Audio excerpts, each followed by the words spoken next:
சரி, அப்படி பிறந்த வானருக்கு ஜோதிட பலவனை பார்க்க வேண்டும் என்று ஜோதிஷி வரவழைத்தார். ஜோதிஷி செய்தார் வரவேண்டும் அன்று ஜோதிரி பூமி விழுகி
சில காலங்கள் கழித்து ஒரு ஆண் குழந்தை பிறந்திருக்கிறது.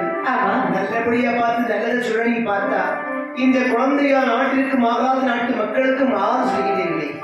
பார்த்தான் இந்த உக்ரசேன மன்னன் ஜோதிஷிக்கு வேண்டிய வெகுமதி கொடுத்துவிட்டு, ஆகாத பிள்ளை இருந்தால் நாட்டில் வாழக்கூடாது, நாடும் தான் முக்கியம், பிறந்த பிள்ளை முக்கியமில்லை என்று அழகான ஒரு கம்ச பேழையை உருவாக்கி அதிலே மதுராபுரி பட்டணத்தை ஆளுகின்ற உக்ரேசனுடைய வாழகன் என்றும் அதிலே கொஞ்சம் பொன்மொழிகளை வைத்து அந்த கம்ச பேழையை கொண்டு அப்படி யமுனா நதிக்கரையை கொண்டு வருகின்றான். அந்த பேழை எப்படி அம்மா வருகின்றது?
நாட்டு மக்களுக்கு யாதொரு குறையில்லாமல் இருக்கும் போது திருத்தேவி என்ற பெண்ணை திருமணம் முடித்து இல்லறத்தை நலமாக வாழ்ந்து வருகின்றார்.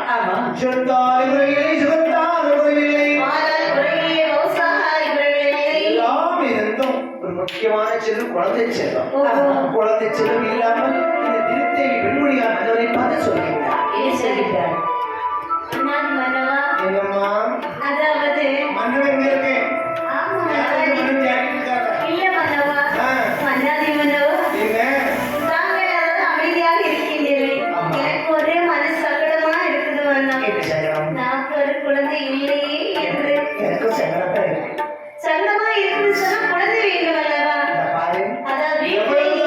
எவ்வளவுதான் எனக்கு அருள் இருந்தாலும் அந்த பகவான் தான் கருள் செய்ய வேண்டும். சரி, எனக்கு ஒரு மாதிரி இருந்தது. அதனால நானும் என் தோழி பெண்கள் ஆற்றிலே நீராடி ஆறுவரை வழங்கி விட்டு உத்தரவு வாங்கிவிட்டு இந்த திருத்தேவி பெண்மொழியால் 7 தோழிமார்களுடன் நேரே எவ்வளவு நிற்கிறது வந்தவள் தீர்த்தமாடினாள். எல்லோரும் சேர்ந்து குளிக்கும் போது அந்த பேழை அதோ ஒரு பேழை எடுத்து வரேன் பார்த்து கொண்டிருக்கின்றேன். அந்த பேழை எடுத்து வரேன் தோழி பெண்ணை எடுத்துக்கொண்டு வர இந்த திருத்தேவி பெண்மொழியால் பெண் எடுத்துக்கொண்டு நேரே அரண்மனைக்கு வருகின்றாள். வந்தவள் மன்னனை அழைத்து சொல்கின்றாள். மன்னன் ஓடோடி வந்து பார்த்தான். கோட்டை வாசல் அரண்மனை வாசல் கதவுகளில் உடைத்தான். திறந்து பார்க்கக்கூடிய நேரத்தில் ஒரு பாலகன் இருப்பதை பார்த்தார்கள்.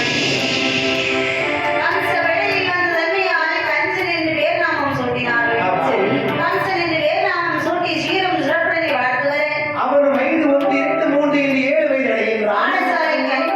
வாழ்க்கையில் படித்த குழந்தைகளாம் கற்காமல் மற்ற குழந்தைகளை துன்புறுத்தினார்கள். துன்புறுத்ததை வார்த்தையுடைய மற்ற குழந்தைகள் சொல்கின்றார். ஆற்றில் வந்து அனாதை பயிரை என்ற வார்த்தையை சொன்னார். அனாதை அனாதை என்ற வார்த்தையை கேட்டு இந்த கம்சன் மறுமுறையிட்டான். மறு வேதனைப்பட்டான். நடந்து எங்கம்மா அப்படியே நடந்து ஜராசந்த நாட்டிற்கு வருகிறார். வாழ்விழந்து மறுமுறைக்கு இருக்கிறாரே மகத நாடு. மகத நாட்டை ஆளுகின்றான் சராசந்த மன்னன். அங்கே அண்ணாவை வசுதேவர் பல குழந்தைகளுக்கு வில்வித்தை கற்றுக் கொடுத்து கொண்டிருக்கின்றார். சரி, ஒரு மரத்து மூட்டிலே ஒளிந்திருந்து பார்த்துக் கொண்டதை பார்த்தார் இந்த வசுதேவர். மகனே, என்ன ஐயா வணக்கம். இங்கே வாப்பா. வந்தோம். நானும் சில நாட்களாக பார்த்துக் கொண்டிருக்கின்றேன். சரி, இந்த குழந்தைகளுக்கெல்லாம் வில்வித்தை கற்றுக் கொடுத்துக் கொண்டிருக்கும் போது நீ மரத்தடி மூட்டில் ஒழித்துக் கொண்டிருக்கிறாய். உனக்கு இந்த வித்தைகளை கற்றுவதற்கு ஆசையா இருக்கிறதா? எனக்கு நெடுநாளாக இந்த கலையை கற்க வேண்டும் என ஆசையாக இருக்கின்றது. இருக்கிறது. உன்னுடைய பெயர் என்னப்பா? என் பெயர் தானே ஆமா. கம்சன் ஐயா. உன்னுடைய தாய் தகப்பன்? அப்பா அம்மா என்று யாரும் எனக்கு கிடையாது. கம்சன், அப்பா அம்மா இல்லை, நீ ஒரு அனாதையில் எண்ணி கவலை கொள்ளாதே. நான் இருக்கின்றேன். இந்த குழந்தைகளுக்கு என்னென்ன வித்தைகள் எல்லாம் கற்றுக் கொடுக்கின்றேனோ அதே வித்தைகளை உனக்கும் நான் கற்றுத் தருகின்றேன். இந்த வார்த்தையை கேட்டு இந்த வசுதேவரானவர் கம்சனுக்கு எல்லா வித்தைகளையும் கற்றுக் கொடுக்கின்றார். பல பல வித்தைகளை கற்று பெற்று தேர்ச்சி பெறுகின்றார் இந்த கம்சன். அப்படியே தேர்ச்சி பெற்று வளர்ந்த பருவத்தை அடையும் போது அந்த மகள் நாட்டிற்கு ஒரு ஏழுகாலம் வருகின்றது. பல தேசத்திலிருந்து சிங்க வாகனம் என்றொருவர் வருகின்ற இடத்திலிருந்து எல்லா நாட்டுகளையும் போரிட்டு கையெழுப்பிற்கு அடிமைப்படுத்திவிட்டு மகத நாட்டிற்கு வருகின்றார். அன்பவன் ஒரு அறிக்கை விடுகின்றார். இந்த நாட்டில் பிறந்த எவனொருவனாக இருந்தாலும் சரி, என்னோட போர்வெடுத்து என்னை வெற்றி கண்டால் நான் இத்தனை வாரங்கள் எத்தனை நாடுகளை வென்று வந்தேனோ அத்தனை நாடுகளை உங்களுக்கு தாழ் பார்த்து கொடுப்பேன். அதே நான் இங்கு உள்ளவர்களை வெற்றிவிட்டேன் என்றால் நாடும் நாட்டு மக்களும் நாட்டில் உள்ள மன்னவரின் எனக்கு அடிமை. பார்த்தான் வார்த்தை கேட்டான் சராசந்த மன்னன். இவரை கொண்டு விடலாம், ஆனால் நமக்கு ஒரு மகள் இருக்கின்றான். ஆகவே இந்த நாட்டை ஆள வேண்டுமானால் ஒரு ஆண் மகன் மட்டுமல்ல, வீராத வீரனாக இருக்க வேண்டும். ஆகவே மந்திரி இங்கே வார். வடநாட்டிலிருந்து வந்த சிங்க மாமகனை யாவது அவர் கொல்லுகின்றாரோ அவனுக்கு எனது மகளையும் இந்த நாட்டையும் பாரம்பர சூட்டி விடுப்பேன் என்று ஒரு அறிக்கை விடும். அப்படி அப்படி என்று மன்னன் என்று சொல்லிவிட்டு எப்படி அறிக்கை விடுகிறார் பாருங்கள். வன்மையுடன் வந்த சிங்க வாகனனை வென்றவருக்கு நம்முடன் நென்மகளை திருப்பையால் ஒழித்து வைத்தேன்.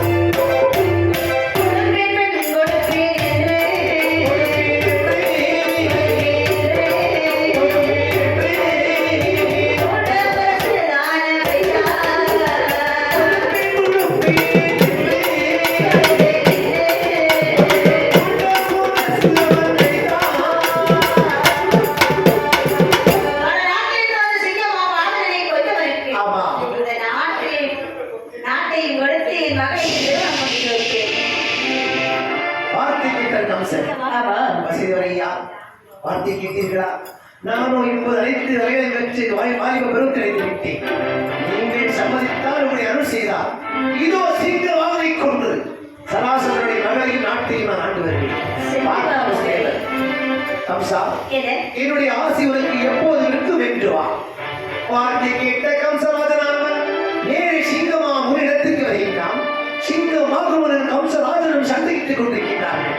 கடைசி நேரத்தில் இந்த கம்சராஜன் நெஞ்சிலே விரித்து அஜாவியத்தை வைத்து அடித்தவரை கொன்று விட்டார். இந்த சிங்க வாகனம் வந்த அந்த ரதம், அந்த ரதத்திலே உள்ள சிங்க கொடியை கொண்டு நேரே சராசம் எடுத்து செல்கின்றார். மன்னா மன்னா, அப்பா சிங்கமாக முகனை கொன்று விட்டேன். திடீரென்று வந்து அப்பா அப்பா என்று அழைக்கின்றாயே, உன் கையிலே ஒரு கொடி இருக்கிறது, எது இது? மன்னா, சிங்க மாமுகனை கொன்று விட்டு அவன் கொண்டு வந்த கொடியை கொண்டு வந்திருக்கின்றேன். நீங்கள் சொன்னது போல உடைய மகளை இந்த நாட்டை எனக்கு சூட்டி வைக்க வேண்டும். என் மகளை உனக்கு திருமணம் முடித்து கொடுக்க வேண்டும். என் சுந்தரவழியை உனக்கு நாடு ஒரு தெரியாதவருக்கு உனக்கு திருமணம் முடித்து கொடுக்க முடியுமா? என் தாய் தந்தை கேட்கிறீர்களா? ஆமா. என்னுடைய நாடு மந்திரி பட்டணம். என் தக தாய் தந்தையர்கள் அதை அரசு திருத்தி. அப்படியா? ஆமா. அப்படி என்று சொன்னார் தூதுவா விஷயம் இந்த நீட்டோலை ஆணையரசன் திருத்தியவை தம்பதியினர் இடத்திலே கொடுத்தவா. தூதுவனான வீட்டிலே கொண்டு மந்திரி பட்டணத்துக்கு வந்தான். சரி. ஆணையரசு இடத்திலே கொண்டு மன்னித்தான். பார்த்தான் ஆணையரசு திருத்தேவி நம்ம மகன் கம்சி இறக்கவில்லை. அவன் உயிரோடு வைக்கிறார். அவனுக்கு திருமணம். ஆகவே அதோ அந்த கம்சைப்படை இருக்கிறவா, அந்த கம்சைப்படை எடுத்துக்கொண்டு இப்போதே புறப்பட வேண்டும் என்று ஆணையரசரும் திருத்தேவி நேரே சராசந்த நாட்டிற்கு வருகிறார்கள். சரி. ஜராசந்தனத்தை வந்தார்கள். ஜராசந்தனத்தை நடந்த விஷயத்தை எடுத்து சொல்ல, சரி, ஜராசந்தனான் சுந்தரவழியை திருமணம் முடித்து கொடுத்தார். திருமணம் முடித்து கொடுக்கக்கூடிய திருமணத்தை முடித்துக் கொண்ட சிறகாலம் இருந்தாலும் கடைசியில் சுந்தரவழியையும் நம்முடைய கடற்படைகளை வசதி அழைத்துக் கொண்டு நேரே தன்னுடைய அதான் சொல்லுவாங்க, எங்க போனாலும் பூரிகள் ஒரு இடம் இருக்கு. அந்த இடத்துல இருந்தாலும் மதிப்பு. வேற எங்க போய் இருந்தாலும் ஒரு வார்த்தை பேச முடியாது. ஒரு சதி இடமே இருந்தாலும் சொந்த இடத்துல இருக்கணும். கேவலப்படுத்தி போவாங்க. ஆகவே நம்முடைய சொந்த நாட்டிற்கு போக வேண்டும் என்று மதுராபதி பட்டணத்துக்கு வருகின்றான் இந்த கம்சராஜன். இங்கே இந்த மதுராபதி பட்டணத்தில் ஆணையரசு மட்டுமல்ல, இப்படி இருக்கக்கூடிய இடத்தை அழகாக வருகின்றான். இந்த திருமணம் முடித்துக் கொண்டு கம்சனானவன் தன் மனைவியை அழைத்துக் கொண்டு அப்படியே மதுராபதி பட்டணத்திற்கு வரக்கூடிய இடத்தை அங்கே யார் ஆட்சி புரிகிறார் வாருங்கள். உக்ரசேன மன்னனான அக்ரபானுடனே அப்படி ஆட்சி புரிந்து வரக்கூடிய இடத்திலே பார்த்தான் கம்சன் கோபம் கொண்டார். அதாவது சிறு குழந்தையிலே நம்மை ஆற்றை விதக்க விட்டவர்கள் என்று சொல்லி அவர்களை பிடித்து சிறைதண்டி அடைத்து வைத்தான். அப்படியே சிறைதண்டி அடைத்து வைக்கக்கூடிய நேரத்தில் அங்கு இரண்டு பெண்கள் உலகி வருவதை பார்த்தான். தேவகி ரோகிணியை பிடித்து அழகாக வசுதேவருக்கு திருமணம் முடித்து வைத்து விட்டு இரண்டு பேருக்கும் நாட்டை அப்படியே வேர்பகுதியாக விடுத்தார்கள். வடமதுரா தென்மதுரா என்று வேர்பகுதியாக விடுக்க தென்மதுரையை ஆண்டு வருகிறார் வசுதேவர், வடமதுரை ஆண்டு வருகிறார் அழகாகவே கம்சனானவன். தென்மதுரையை மழை பெய்கிறது, வடமதுரையிலே அப்படியே மழையாக பெய்யக்கூடிய நேரத்திலே விவசாயிகள் அப்படியே சேர்ந்தார்கள். ஒன்று சேர்ந்து பயிர்களை எல்லாம் விவசாயம் செய்யக்கூடிய நேரத்திலே அங்கே பயிர்கள் வளரக்கூடிய நேரத்திலே வனவிலங்குகள் வந்து பயிர்களை அழித்து செல்ல பார்த்தான் கம்சனானவன். குடிமக்கள் புகார் சொல்ல கம்சனானவன் வருகின்றான். அப்படியே வனவிலங்குகளை எல்லாம் கொண்டு குவிக்க வேண்டும் என வரக்கூடிய நேரத்திலே தேவகியும் ரோகிணியும் பார்த்தார்கள். இருவரை மனிதன் கொண்டு கானகத்திற்கு வந்தார்கள். கானகத்திலே வந்து மாமர நிழலை 20 தகையரை அமர வைத்துவிட்டு வனவிலங்குகளை கொண்டு குவித்து விட்டு வரக்கூடிய நேரம் தகையானவர்கள் தண்ணீர் வேண்டும் என்று சொல்ல அங்கே ஒரு மாமரமாக இருக்கிறது. அந்த மாமரத்தில் இருந்த மாங்கனியை அப்படியே அறுத்து கொடுத்தான். 8 பங்குகளாக பூசித்தாள். புசிக்கக்கூடிய நேரத்திலே இந்த மாங்கனியை முதுமை எப்படிப்பட்டது தெரியுமா? அதாவது மருத்துவாள் முனிவருக்கு சொந்தப்பட்ட மாங்கனி. இரியமலை சார்பில் இருப்பார். 18 வருடங்களுக்கு ஒரு முறையில் வந்து அப்படி மாமரத்தை கைவிட்டுவார். மாங்கனியானது விழும் மாங்கனியை புசித்துவிட்டு மறுபடியும் அப்படி தவத்திற்கு சென்று விடுவார். தன் ஞான திருஷ்டியால் வந்து மருத்துவாச முனிவர் பார்க்கக்கூடிய நேரத்திலே ஒரு ஆடவர் ஒரு பெண்மணிக்கு மாங்கனியை வரித்து கொடுத்ததை பார்த்தான். சாபத்தை கொடுக்கிறார். இந்த கனி உண்டவர் ஈடெடுக்கும் 8வது குழந்தையினால் வரை மருத்துவம் இறக்க கடவுள் என்று சாபம் கொடுக்க இந்த செய்தியை கம்சராஜன் காதலை கேட்டான். இருவரையும் பிடித்து வந்தான், சிறைச்சாலையில் அடைத்தான். அப்படி இருக்க காத்திரித்து தாழை வளர்வது போலவே அழகாக 6 குழந்தைகள் பிறந்தது. 6 குழந்தையும் நாரதரின் சூழ்ச்சியினாலே 6 குழந்தைகளை கொண்டு குவித்தான் கம்சன்.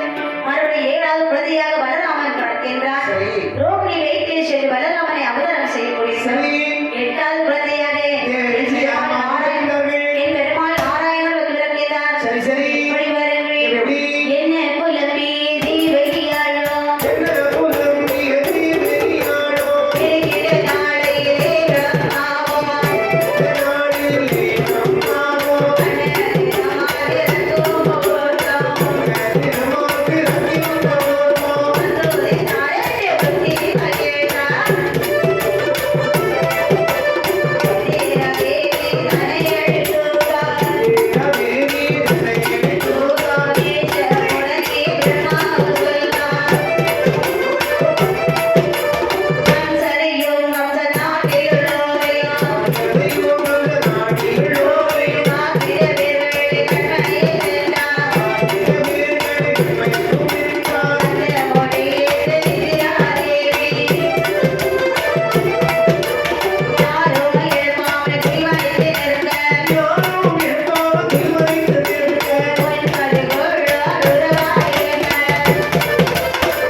இங்கு அமர்ந்திருக்கின்ற என் அப்பனான ஐஸ்வர்ய சிவசோலைமான சுவாமி